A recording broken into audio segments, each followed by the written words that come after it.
O caos que você vê na guerra em Israel não é coincidência.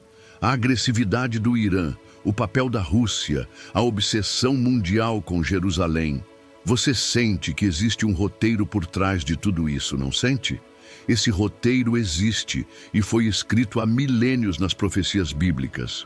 Hoje, vamos decodificar esse plano divino e transformar seu medo em fé, pois você verá que Deus tem o controle absoluto de cada movimento no conflito no Oriente Médio. O que está em jogo é o entendimento do seu lugar no plano de Deus para o fim dos tempos. Muitos que sentem este chamado para o entendimento ainda não se inscreveram no canal. Se você busca as respostas que a sua alma anseia, peço que se inscreva agora e ative as notificações para não perder o que vamos revelar. Fique comigo até o final, porque entender este mapa profético pode mudar completamente o seu destino espiritual. Sente-se por um instante e vamos conversar sobre algo que pulsa no coração do tempo e da eternidade.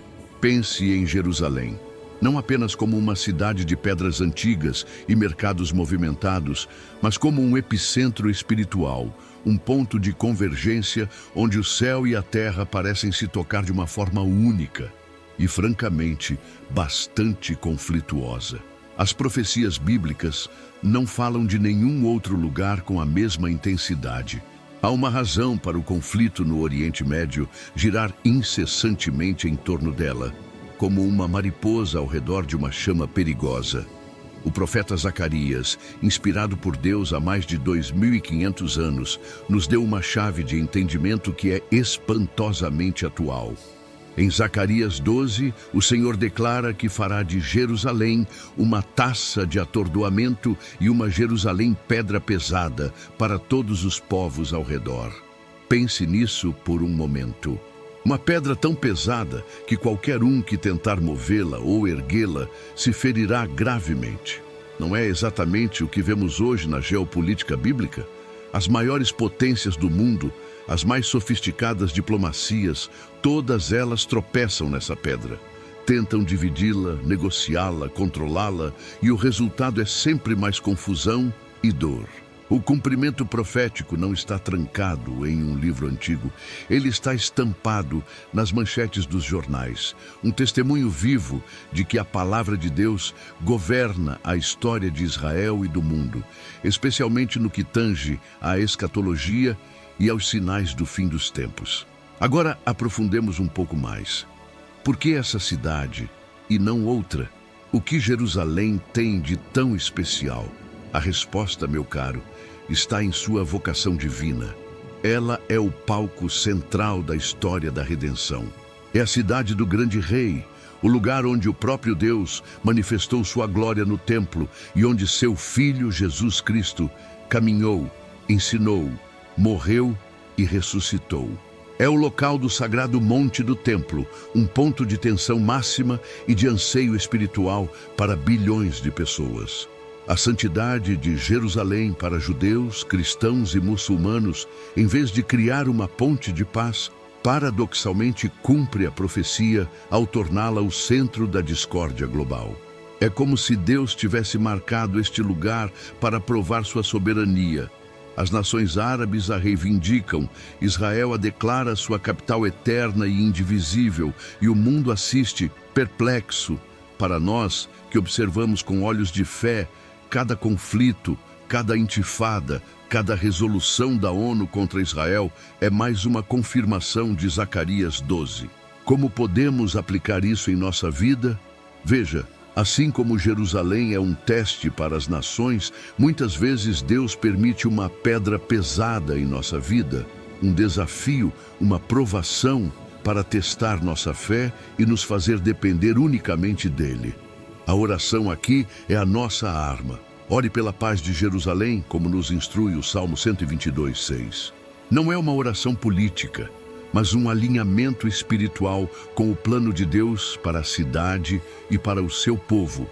Um ato que nos conecta diretamente ao coração da escatologia. E isso nos leva a uma reflexão ainda mais profunda sobre o tempo em que vivemos. Desde a fundação de Israel, 1948, e especialmente após a Guerra dos Seis Dias, 1967, quando Jerusalém foi reunificada sob controle israelense, o relógio profético de Deus parece ter acelerado de uma forma impressionante. Não é coincidência.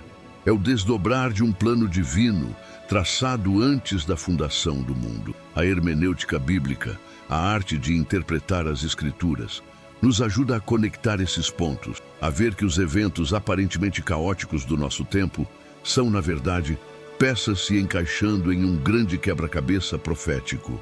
A constante guerra em Israel, seja contra o Hamas ou o Hezbollah, e a atenção obsessiva do mundo sobre cada movimento de Israel são sintomas dessa condição profética. Parece até roteiro de filme de suspense, não é mesmo? Mas a verdade é que estamos vivendo em um tempo de incrível cumprimento profético. A Jerusalém Pedra Pesada está fazendo exatamente o que a profecia disse que faria: testar e ferir as nações. Mas se Jerusalém é o centro do palco, quem são os atores principais que a profecia diz que virão contra ela numa batalha final e decisiva? Acredite, a Bíblia não nos deixa no escuro. Ela nos dá nomes, direções e detalhes impressionantes sobre uma futura invasão de Israel. E é aí que a nossa jornada se torna ainda mais séria e reveladora. Pois bem, meu amigo, se estabelecemos que Jerusalém é o palco divinamente apontado, a palavra de Deus não nos deixaria sem o roteiro dos atos que ali ocorrerão. E é aqui que entramos em um dos territórios mais fascinantes e, para muitos, arrepiadores de todas as profecias bíblicas, a profecia de Gog. Abra sua mente e seu espírito para o que o profeta Ezequiel nos revela nos capítulos Ezequiel 38 e Ezequiel 39. Ele pinta um quadro vívido de uma futura invasão de Israel, liderada por uma figura enigmática chamada Gog, da terra de Magog, o príncipe-chefe de Meseque e de Tubal. Agora, pare e pense. Esses não são nomes aleatórios. Através de uma cuidadosa hermenêutica bíblica, muitos eruditos, ao longo dos séculos, traçaram uma linha quase direta desses nomes antigos para a nação que conhecemos hoje como a Rússia. O historiador judeu Flávio Josefo já associava Magog aos citas, povos que habitavam as vastas terras ao norte do Mar Negro, a região da Rússia moderna. Muitos veem Ros como uma raiz etimológica para a Rússia e Meseque e Tubal como referências a Moscou e Tobolsk. A profecia diz que essa coalizão virá dos lados do norte, e se você pegar um mapa e traçar uma linha reta ao norte de Israel, onde você chega? Exatamente em Moscou. Isso não é uma mera coincidência geopolítica. É um detalhe preciso, cravado na Escritura, que descreve uma aliança militar massiva que descerá sobre as montanhas de Israel no fim dos tempos, num momento em que o povo judeu estiver vivendo em relativa segurança após o seu retorno à terra. Mas Gog não virá sozinho. Ezequiel 38 nos dá a lista de seus principais aliados, e é aqui que a nossa compreensão da geopolítica bíblica atual se torna assustadoramente clara. A primeira nação mencionada é a Pérsia. Não é preciso ser um grande historiador para saber que a Pérsia antiga é o Irã moderno, o principal e mais vocal inimigo de Israel hoje, que constantemente ameaça a nação com aniquilação. A profecia também menciona Cuxi e Pute, comumente associados à Etiópia, Sudão e Líbia, e Gomer e a casa de Togarma, dos lados do norte, que muitos intérpretes ligam à Turquia e suas regiões adjacentes. Veja a coalizão se formando diante de nossos olhos no noticiário. A aliança estratégica entre Rússia, Irã e Turquia, nações que, apesar de suas próprias diferenças, encontram um ponto em comum em sua postura no conflito no Oriente Médio. E qual o motivo dessa invasão? Ezequiel diz que eles virão para tomar o despojo e para arrebatar a presa. Ezequiel 38:12. virão contra um Israel próspero e inovador. Quando vemos a crescente aliança entre essas nações e suas manobras militares, não devemos ter medo, mas sim vigilância espiritual. Jesus nos ensinou em Mateus 24 a observar os sinais. Ver o tabuleiro da escatologia sendo montado conforme a profecia não abala a nossa fé, pelo contrário, a confirma de maneira poderosa, mostrando o cumprimento profético em tempo real. O mais impressionante, meu caro, não é a formação dessa aliança aterrorizante, mas o seu desfecho. A profecia de Gog, tanto em Ezequiel 38 quanto em Ezequiel 39, é explícita ao afirmar que essa poderosa força militar será aniquilada, mas não pelas mãos do exército de Israel. A derrota virá por uma intervenção divina direta e espetacular. O Senhor diz: farei chover sobre ele fogo e enxofre. Ezequiel 38, 22. Haverá um grande terremoto, confusão entre as tropas, e a derrota será tão avassaladora que o propósito principal será revelado no versículo 23. Assim eu me engrandecerei e me santificarei, e me darei a conhecer aos olhos de muitas nações, e saberão que eu sou o Senhor. O mundo inteiro saberá, sem sombra de dúvida, que o Deus de Israel é o único Deus verdadeiro. Muitos teólogos, especialmente dentro da corrente do dispensacionalismo, acreditam que este evento é um divisor de águas na escatologia, um ato que humilha os inimigos de Israel, abre caminho para os eventos finais do Apocalipse e talvez até anteceda a segunda vinda. Contudo, enquanto a invasão de Gog e Magog fala de um conflito com potências distantes, o que dizer das ameaças diárias da guerra em Israel contra inimigos que estão literalmente na porta ao lado? Será que as profecias bíblicas também detalham essa luta mais íntima e constante? A verdade, meu amigo, é que sim. Existe outra camada de profecia, uma que descreve perfeitamente o cerco das nações vizinhas e que precisamos entender para ter o quadro completo. Pois bem, meu amigo, se estabelecemos que Jerusalém é o palco divinamente apontado, a palavra de Deus não nos deixaria sem o roteiro dos atos que ali ocorrerão. E é aqui que entramos em um dos territórios mais fascinantes e, para muitos, arrepiadores de todas as profecias bíblicas, a profecia de Gog.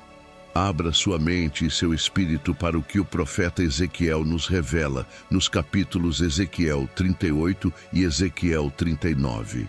Ele pinta um quadro vívido de uma futura invasão de Israel, liderada por uma figura enigmática chamada Gog, da terra de Magog, o príncipe-chefe de Meseque e de Tubal. Agora, pare e pense. Esses não são nomes aleatórios. Através de uma cuidadosa hermenêutica bíblica, muitos eruditos, ao longo dos séculos, traçaram uma linha quase direta desses nomes antigos para a nação que conhecemos hoje como a Rússia. O historiador judeu Flávio Josefo já associava Magog aos citas, povos que habitavam as vastas terras ao norte do Mar Negro, a região da Rússia moderna. Muitos veem Ros como uma raiz etimológica para a Rússia, e Meseque e Tubal como referências a Moscou e Tobolsk. A profecia diz que essa coalizão virá dos lados do norte, e se você pegar um mapa e traçar uma linha reta ao norte de Israel, onde você chega? Exatamente em Moscou. Isso não é uma mera coincidência geopolítica. É um detalhe preciso, cravado na Escritura, que descreve uma aliança militar massiva que descerá sobre as montanhas de Israel no fim dos tempos, num momento em que o povo judeu estiver vivendo em relativa segurança após o seu retorno à terra. Mas Gog não virá sozinho. Ezequiel 38 nos dá a lista de seus principais aliados, e é aqui que a nossa compreensão da geopolítica bíblica atual se torna assustadoramente clara. A primeira nação mencionada é a Pérsia. Não é preciso ser um grande historiador para saber que a Pérsia antiga é o Irã moderno, o principal e mais vocal inimigo de Israel hoje, que constantemente ameaça a nação com aniquilação. A profecia também menciona Cuxi e Pute, comumente associados à Etiópia, Sudão e Líbia, e Gomer e a casa de Togarma, dos lados do norte, que muitos intérpretes ligam à Turquia e suas regiões adjacentes. Veja a coalizão se formando diante de nossos olhos no noticiário.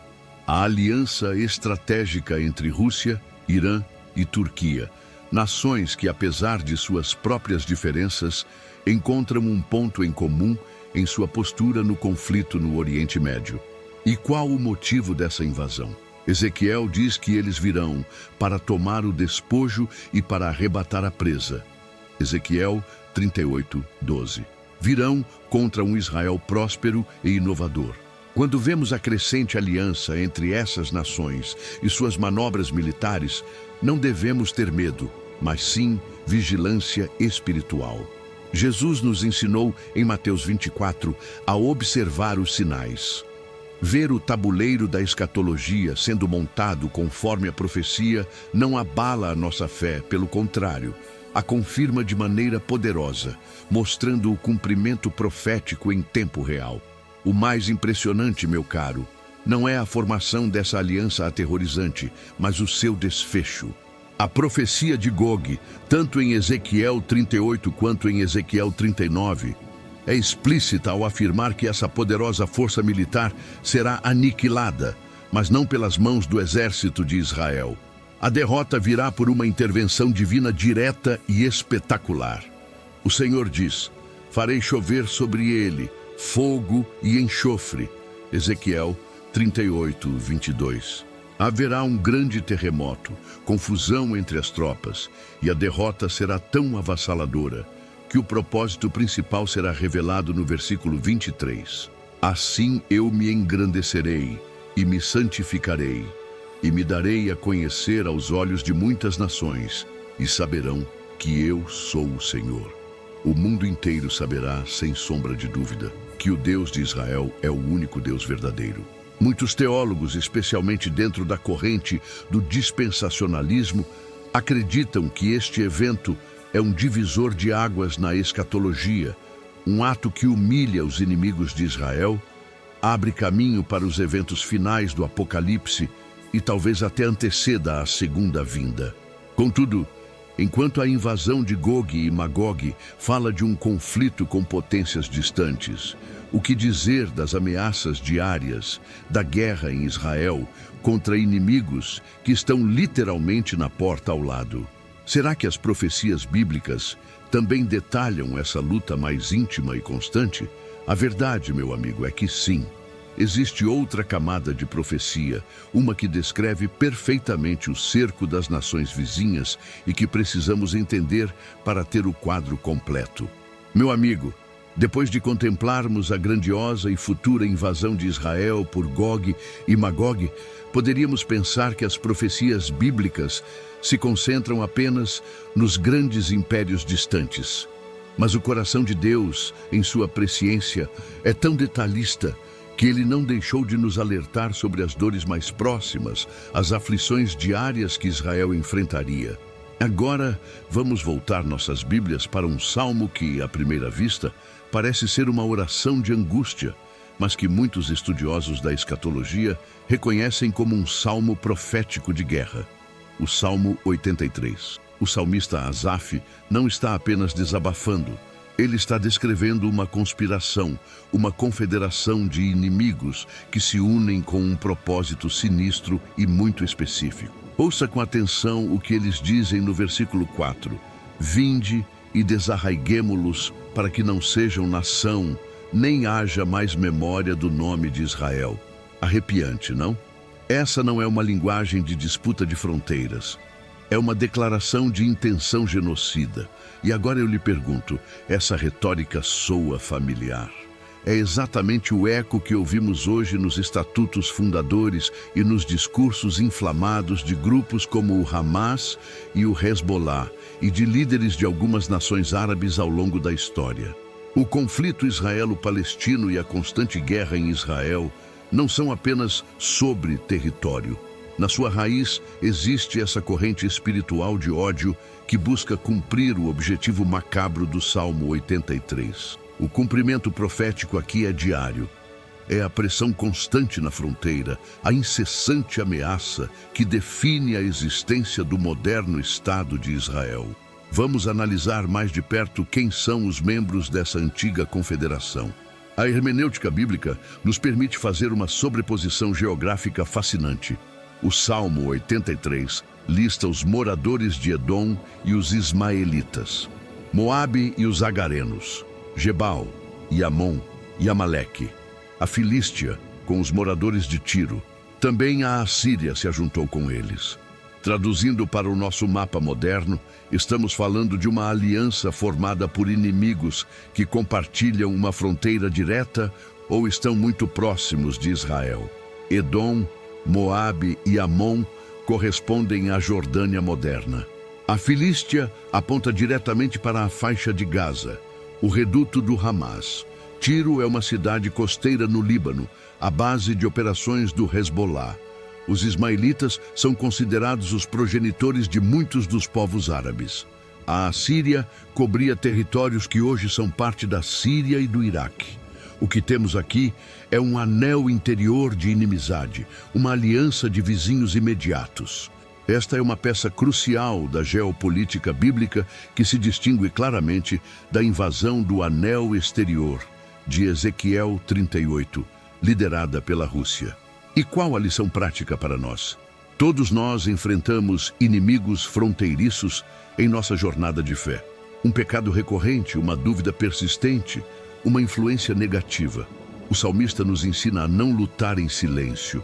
Ele leva a conspiração dos inimigos diretamente a Deus, clamando: ó Deus, não estejas em silêncio. Salmo 83, 1. Ele nos ensina a nomear nossos inimigos em oração e a clamar pela intervenção de Deus, confiando que Ele é o nosso defensor. A grande questão que muitos teólogos e estudiosos do fim dos tempos debatem é sobre o tempo do cumprimento final desta profecia. O Salmo 83 já se cumpriu em parte nas diversas guerras árabe e israelenses, como na Guerra pela Fundação de Israel, 1948, ou na Guerra dos 6 Dias, 1967, ou ele aponta para uma guerra regional climática e decisiva que ainda está por vir. Muitos, dentro da corrente do dispensacionalismo, acreditam que uma guerra futura, baseada no cenário do Salmo 83, pode ser exatamente o evento que estabelecerá o domínio regional de Israel e criará as condições de paz e segurança que, ironicamente, atrairão a cobiça e a subsequente invasão de Gog e Magog. Seria uma guerra que limparia o terreno para o próximo grande ato no palco da escatologia. Vemos, portanto, como as profecias bíblicas podem não ser eventos isolados, mas uma cadeia de acontecimentos interligados, uma peça se encaixando na outra de forma perfeita. E ao observarmos essa coalizão de inimigos fronteiriços, notamos que muitos deles hoje são armados, financiados e influenciados por uma potência regional maior, um ator que também figura de forma proeminente na profecia de Ezequiel 38.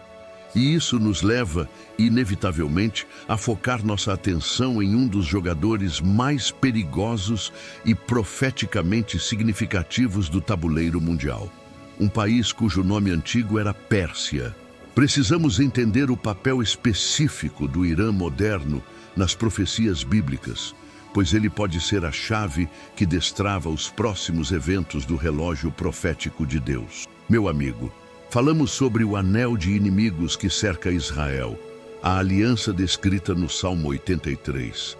Mas como em todo grande drama, muitas vezes as marionetes no palco têm um mestre movendo suas cordas nos bastidores. E na geopolítica bíblica atual, é impossível não voltar nossa atenção para esse mestre das sombras. Uma nação cujo nome antigo ecoa com um peso tremendo nas páginas das profecias bíblicas, a Pérsia. E sejamos absolutamente claros aqui. Quando a Escritura, em passagens como a de Ezequiel 38, menciona a Pérsia como um dos principais aliados de Gog na vindoura invasão de Israel, ela está se referindo, sem qualquer ambiguidade histórica ou geográfica, a nação que hoje conhecemos como Irã. Isso não é uma questão de interpretação complexa ou de uma hermenêutica bíblica rebuscada. É um fato direto.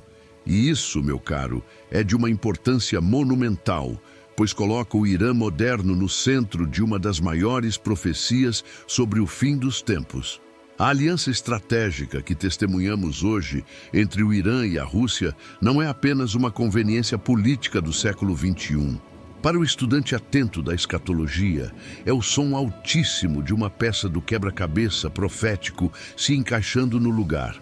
Um cumprimento profético que se desenrola diante de nós. O regime teocrático do Irã tem como um de seus pilares declarados a aniquilação do Estado de Israel, o que alinha sua agenda perfeitamente com a intenção hostil descrita nas profecias que marcam o conflito no Oriente Médio. Agora, vamos analisar a estratégia. O Irã não se contenta em apenas esperar pela grande invasão futura. Ele já trava uma guerra em Israel de forma contínua e insidiosa, utilizando o que os estrategistas militares chamam de proxies, ou procuradores. É aqui que os inimigos fronteiriços que mencionamos antes entram em cena de forma ainda mais clara. Grupos como o Hezbollah, entrincheirado no sul do Líbano, e o Hamas, na faixa de Gaza, são, em grande medida, extensões do poderio iraniano. São financiados, treinados e armados por Teherã para manter uma pressão incessante sobre Israel. Perceba a genialidade sombria do plano e a precisão da profecia. O Irã, Pérsia, atua como a ponte que conecta a profecia do anel exterior de Ezequiel 38 com a profecia do anel interior do Salmo 83. Ele é, ao mesmo tempo, um futuro invasor direto e o patrocinador dos agressores atuais. E para tornar o cenário ainda mais tenso, temos a questão do programa nuclear iraniano. Uma Pérsia dotada de armas nucleares eleva a ameaça a um patamar existencial, dando um poder de destruição inimaginável à hostilidade já profetizada. E o que fazemos com essa informação? Primeiro, vigiamos e oramos. Vigiar significa entender que as notícias que lemos não são eventos isolados, mas parte de uma narrativa divina. E orar se torna nossa maior ferramenta. Interceder pela proteção de Israel, pela paz na região e também orar pelo povo do Irã, para que a luz da verdade possa alcançá-los e libertá-los do jugo de um regime que os leva por um caminho de conflito. Ao juntarmos todas essas peças, um quadro claro emerge. O Irã se posiciona como um ator profético de dupla relevância. Uma nação cuja influência é sentida tanto nas escaramuças diárias, nas fronteiras de Israel, quanto na grande aliança que se formará para a batalha final. Isso o torna, sem dúvida, um dos ponteiros mais importantes no relógio profético de Deus. Uma nação que todo estudante da escatologia deve observar com atenção. Mas isso talvez levante uma questão em seu coração. Por que tudo isso importa para mim, que vivo tão longe desse turbilhão? Por que um crente em Jesus Cristo deveria se preocupar com as manobras militares do Irã ou com a segurança de Israel? A resposta, meu amigo, é o elo que une toda essa tapeçaria profética à nossa própria esperança e fé. O destino de Israel está intrinsecamente ligado à escatologia cristã. Os acontecimentos ali não são apenas história local. São sinais universais que apontam para eventos que dizem respeito a toda a Igreja de Cristo, incluindo a promessa bendita da segunda vinda e do arrebatamento. Para entender a real importância de tudo isso para a nossa caminhada espiritual, precisamos agora mergulhar na doutrina do sionismo cristão e compreender de uma vez por todas como e por que Israel funciona como o grande relógio de Deus. E aqui chegamos ao ponto crucial da nossa conversa, meu amigo, a resposta à pergunta: por que tudo isso importa para a minha fé? A resposta é ao mesmo tempo simples e profundamente transformadora. Israel é o relógio profético de Deus. Imagine um grande relógio, criado pelo próprio Deus. cujos ponteiros não marcam as horas do dia, mas as eras do plano da salvação. Os ponteiros desse relógio são os acontecimentos que envolvem o povo judeu e a terra de Israel. Quando os ponteiros se movem lá, toda a escatologia cristã avança em direção ao seu glorioso clímax. Esta forma de ver a história é central para uma linha de hermenêutica bíblica conhecida como dispensacionalismo, que entende que Deus tem planos distintos, porém soberanamente entrelaçados para Israel e para a Igreja. Nesse entendimento, as promessas feitas a Israel no Antigo Testamento são literais e precisam se cumprir de forma literal. Portanto, o evento que deu corda e fez este relógio começar a tocar um alarme estrondoso em nossos tempos foi, sem dúvida, a fundação de Israel, 1948. Aquilo não foi um mero acidente da história. Para milhões de cristãos, foi o super sinal do fim dos tempos. O cumprimento profético da promessa de Deus de reunir seu povo disperso de volta à sua terra. Um pré-requisito essencial para que todas as outras profecias bíblicas do fim pudessem ser acionadas. É a partir dessa convicção que nasce o chamado sionismo cristão. Veja bem, não se trata de um mero apoio político, mas de uma profunda convicção teológica de que o renascimento e a preservação da nação de Israel são parte indispensável do roteiro divino que culminará na segunda vinda de Jesus Cristo. Os crentes que abraçam essa visão entendem que, ao abençoar e orar por Israel, estão se alinhando com o propósito do próprio Deus. E aqui está a conexão direta com a nossa esperança. A volta do Messias está atrelada a eventos que precisam ocorrer em Israel.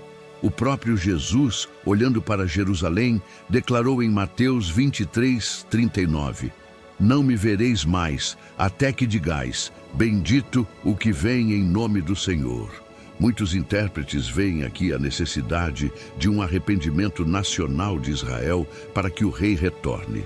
Portanto, cada tensão no conflito no Oriente Médio, cada debate sobre o Monte do Templo, cada ameaça de Gog e Magog, tudo isso sinaliza que o tempo da graça para os gentios está se esgotando. E isso nos leva à bendita esperança do arrebatamento da Igreja. Na visão dispensacionalista, a iminência do cumprimento das profecias para Israel indica que a vinda de Cristo para buscar sua noiva, a Igreja, pode acontecer a qualquer momento. Paradoxalmente, a tribulação em Israel se torna um sinal de alegria e esperança para nós. Isso deve transformar a maneira como vivemos.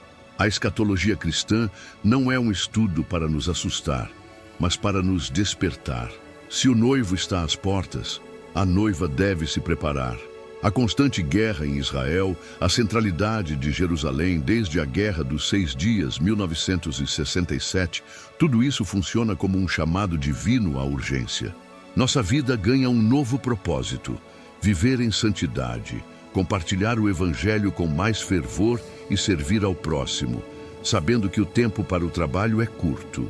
O relógio profético está avançando e cada tic-tac, seja uma resolução da ONU, um ataque do Hamas ou uma manobra militar do Irã, ecoa a promessa de que o nosso rei está voltando.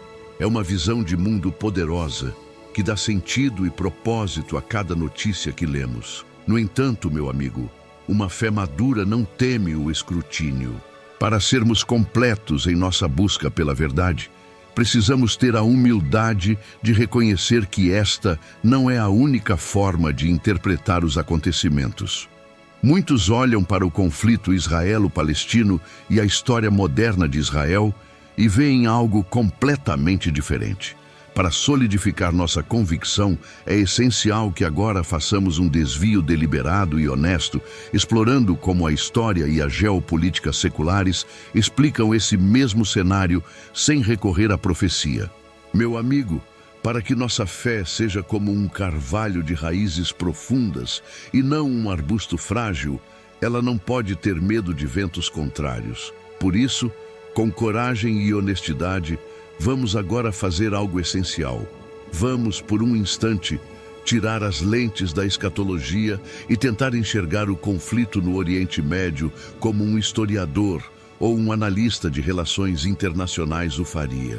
Para eles, a história não começa com Abraão ou com as profecias bíblicas, mas com eventos muito mais recentes, o declínio do Império Otomano no final do século XIX. Esse colapso criou um vácuo de poder e despertou uma febre de movimentos nacionalistas por toda a região. E foi nesse exato período que dois desses movimentos, com aspirações igualmente fortes, colidiram de frente ao reivindicar a mesma faixa de terra. De um lado, o sionismo, um movimento político moderno que buscava criar um lar nacional para o povo judeu, uma resposta direta a séculos de perseguições atrozes na Europa. Do outro lado, o nascente nacionalismo palestino e árabe, que via aquela terra como sua pátria inalienável. Nesta perspectiva puramente secular, a fundação de Israel, 1948, não é vista como o milagroso cumprimento profético da reunião dos exilados, mas como a conclusão de um projeto político bem-sucedido, impulsionado pela tragédia do Holocausto e legitimado por uma partilha da ONU. O conflito israelo-palestino é, portanto, enquadrado como uma disputa clássica e trágica por terra, soberania e recursos hídricos, onde duas narrativas nacionais se chocam. Analisando os marcos desse conflito, a perspectiva histórica oferece uma narrativa diferente para cada guerra. A Guerra dos 6 Dias, 1967, por exemplo, em vez de ser vista como a reunificação profética de Jerusalém, é analisada como uma guerra preventiva lançada por Israel em resposta a uma escalada de ameaças e mobilização militar por parte das nações árabes vizinhas, lideradas pelo Egito de Nasser. A vitória esmagadora de Israel e a conquista da Cisjordânia, da faixa de Gaza, das colinas de Golã e da península do Sinai são vistas não como a restauração de fronteiras bíblicas, mas como o início de uma ocupação militar que, segundo o direito internacional, se tornou o principal obstáculo para a paz. Da mesma forma, a Guerra do Yom Kippur, 1973, é interpretada como uma tentativa coordenada do Egito e da Síria de recuperar os territórios e a honra perdida em 1967. As intifadas, os grandes levantes palestinos, não são vistas como rebeliões profetizadas, mas como reações populares de uma população vivendo há décadas sob ocupação militar, sem um horizonte de autodeterminação. A questão de Jerusalém se torna um problema de soberania contestada e direitos humanos, não o cumprimento da profecia da Jerusalém pedra pesada. Entender esses argumentos, meu caro, não invalida nossa fé, mas a enriquece, permitindo-nos dialogar com o mundo e ter compaixão pelo sofrimento genuíno de todos os envolvidos. E, finalmente, a análise geopolítica introduz a influência de atores externos. O conflito no Oriente Médio nunca foi um assunto isolado. Durante décadas, foi um dos principais palcos da Guerra Fria.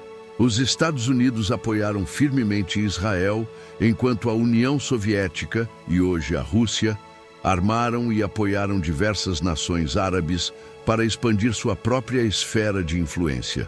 Os interesses não são apenas ideológicos, envolvem o controle de rotas marítimas vitais, o vasto mercado de armas e, claro, o petróleo que move a economia mundial.